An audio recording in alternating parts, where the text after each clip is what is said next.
rodillas, sirviendo a Dios y a los demás, entregándose, pero sobre todo su vida se caracterizaba porque era perfecta, según la ley del Señor. Él vivió y fue la única persona humana que llegó a ganarse su justicia por méritos propios. Jesucristo se ganó la salvación porque Él no tenía pecado. Obedeció perfectamente cada punto y coma de la ley. Ahora, bueno, Él lo dijo, ¿no? Él dijo, por ejemplo, ¿en dónde estamos? En Mateo. Que me he colado, esto no lo tengo aquí. Muy bien, no pasa nada. En Mateo dice, no penséis que... Estoy hablando de Jesucristo. Él dijo, no penséis que he venido para abrogar la ley o los profetas. No he venido para abrogarla, sino para cumplirla. Él vino para cumplir la ley y la cumplió. Por eso necesitó del tiempo de su vida, ¿no? En Hebreos también dicen, no tenemos un sumo sacerdote que no pueda compadecerse de nuestras debilidades, sino uno que fue tentado en todo, según nuestra semejanza, pero sin pecado. Cristo vivió una vida perfecta. Obedeció toda la ley sin quebrantar ni un mandamiento. Sirvió al Señor, se compadeció de los hombres, y Él sí que merecía la salvación por obras. Él sí que se ganó su justicia por méritos propios. No obstante,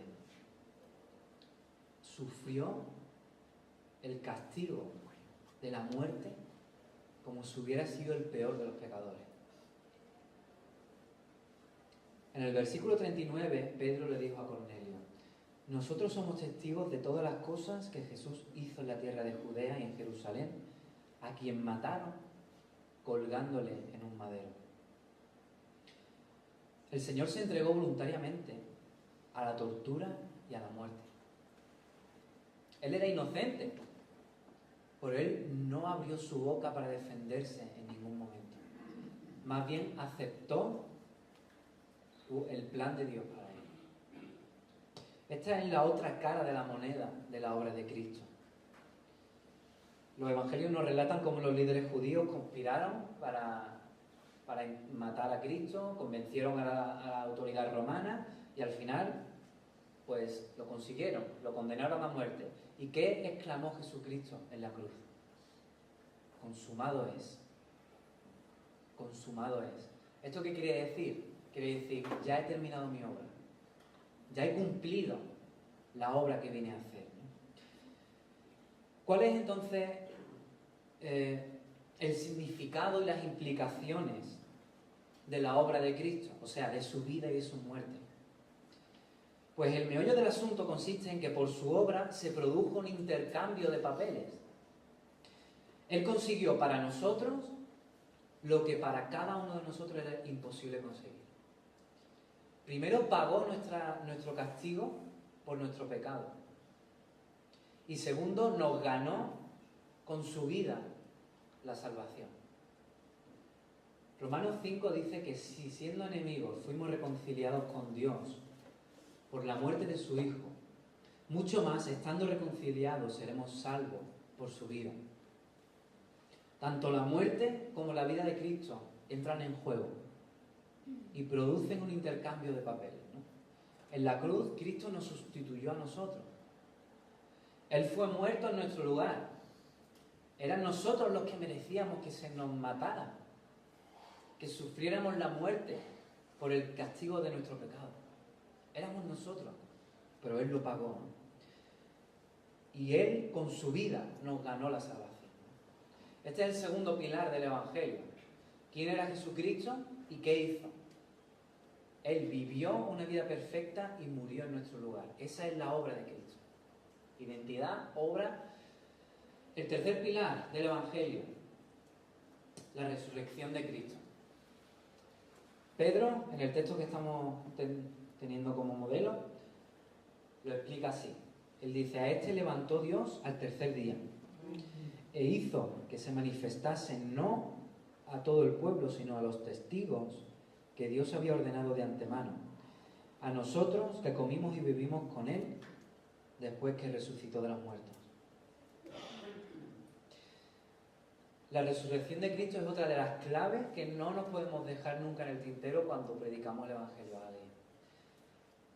¿Qué implica la resurrección de Cristo? Pues implica varias cosas. En cuanto al Hijo, en cuanto a Jesús, implica que el Padre aprobó su obra. Hechos nos dice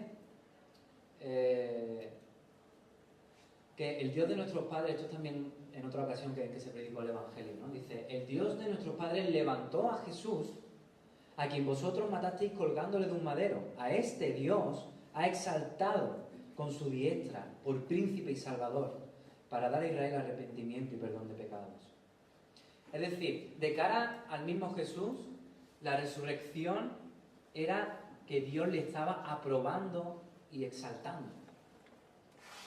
De cara al pueblo, una persona que moría crucificada era una persona maldita.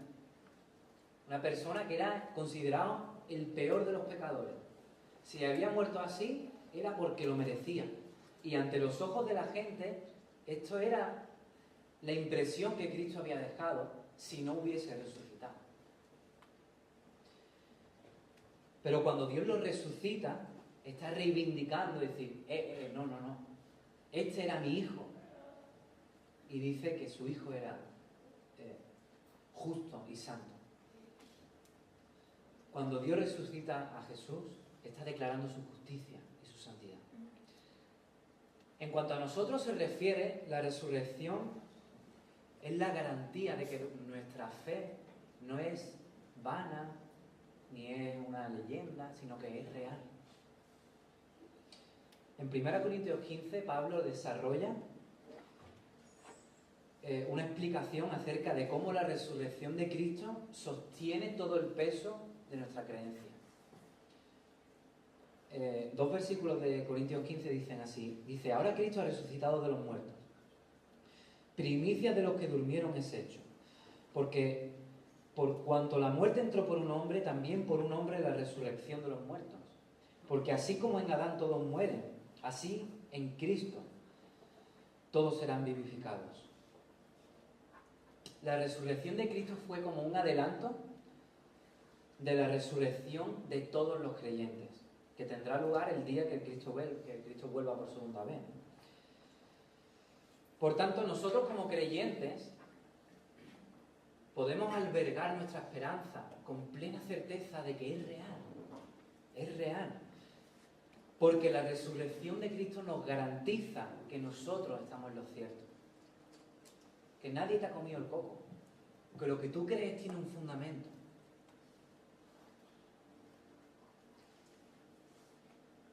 José María Martínez dijo una vez, en uno de sus libros, que cualquiera de las objeciones que suelen oponerse a la veracidad histórica de la resurrección de Jesucristo, si se examina sin prejuicios, es mucho menos creíble que lo narrado por los evangelistas. ¿Esto qué quiere decir?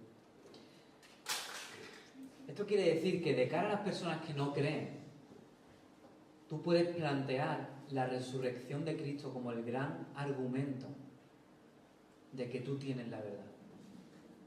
Porque históricamente la resurrección tiene muchísimo más peso que cualquiera de las otras opciones que los demás intentan dar. Que si el cuerpo fue robado, que si en realidad no murió, que se desmayó, que si... Ninguna de esas opciones tiene tanto peso, históricamente hablando, como la resurrección de Cristo. Cualquier persona que honestamente trate de investigar se dará cuenta que la resurrección es un hecho históricamente innegable. Sucedió. Y ha habido gente y personas que se han convertido al Evangelio porque han tratado de investigar la resurrección para demostrar que era mentira y descubrieron que era verdad, que Cristo resucitó. ¿Y qué pasa si Cristo resucitó? Pues plantéatelo de esta manera. Si Cristo tenía razón cuando dijo que iba a morir y que iba a resucitar, seguramente tendría razón en todas las demás cosas que dijo. Si Cristo tenía razón cuando dijo que iba a morir y iba a resucitar, pues seguramente serían verdad todas las demás cosas que dijo. Y él dijo, yo soy Dios y he venido para salvar al mundo.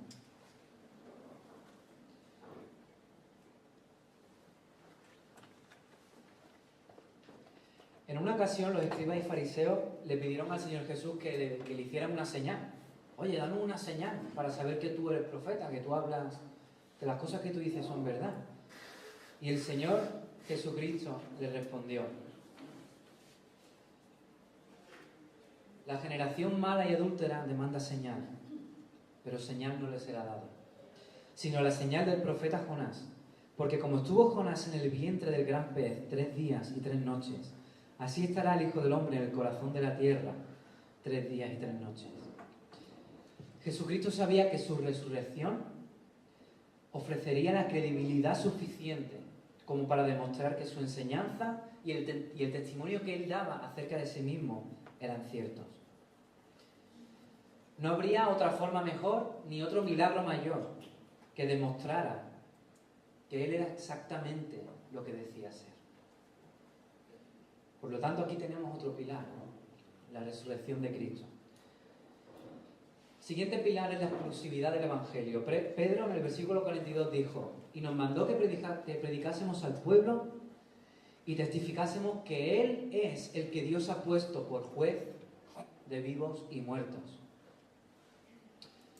Jesús es la persona que Dios ha designado para juzgar a los vivos y a los muertos. ¿Y sabéis lo que implica esto? Esto implica que no hay ninguna otra persona a la que apelar. Solamente Cristo es la persona que puede salvarlo. Dios lo ha puesto a Él y a nadie más. Al explicar el Evangelio tenemos que plantear su exclusividad. Es decir, que la única manera de salvarse es por medio de Cristo. En este sentido, lo que nosotros creemos y lo que nosotros predicamos hoy día no es lo que diríamos políticamente correcto. ¿Por qué? Porque hoy día se profesa la tolerancia. Hoy día, bueno, tú tienes tu verdad, yo tengo mi verdad. Tú crees, si a ti te va bien, vale, pues está bien, pero yo no creo, no pasa nada, todo guay. Sin embargo, Jesús dijo: yo soy el camino, la verdad y la vida. Nadie viene al Padre sino por mí. Qué fuerte, ¿no? Nadie viene al Padre sino por mí. La única fe verdadera es la que se pone en Cristo. Y la única manera de salvarse es a través de nuestro Evangelio. Claro, es fuerte, pero es que todos los demás están equivocados. Es así. Y al predicar esto, si lo hacemos verdaderamente de una manera fiel cuando predicamos el Evangelio, pues nos terminaremos metiendo en algún que otro embrollo, en realidad. Cristo dijo: si al padre de familia lo llamaron Beelzebú, ¿cuántos no llamarán a los que son de su casa? Con esto quiere decir que si a él mismo lo mataron por hablar sobre estas cosas, nosotros de alguna forma u otra, en algún momento dado, tendremos que vernos sometidos a algún tipo de persecución. Si predicásemos todo el mensaje del Evangelio, pero nos dejáramos este punto sin plantear, estaríamos diciendo que Jesucristo es un camino a la salvación. Es una forma más. Pero eso no es suficiente. Eso no es suficiente. Jesucristo es el único camino a la salvación y a la comunión con el Padre. En este sentido, el Evangelio es un mensaje excluyente. Aceptar el Evangelio implica también que todos los demás caminos a la salvación están equivocados. En otra ocasión, el mismo apóstol Pedro también dijo: este Jesús es la piedra reprobada por vosotros los edificadores, la cual ha venido a ser cabeza del ángulo. Y en ningún otro hay salvación,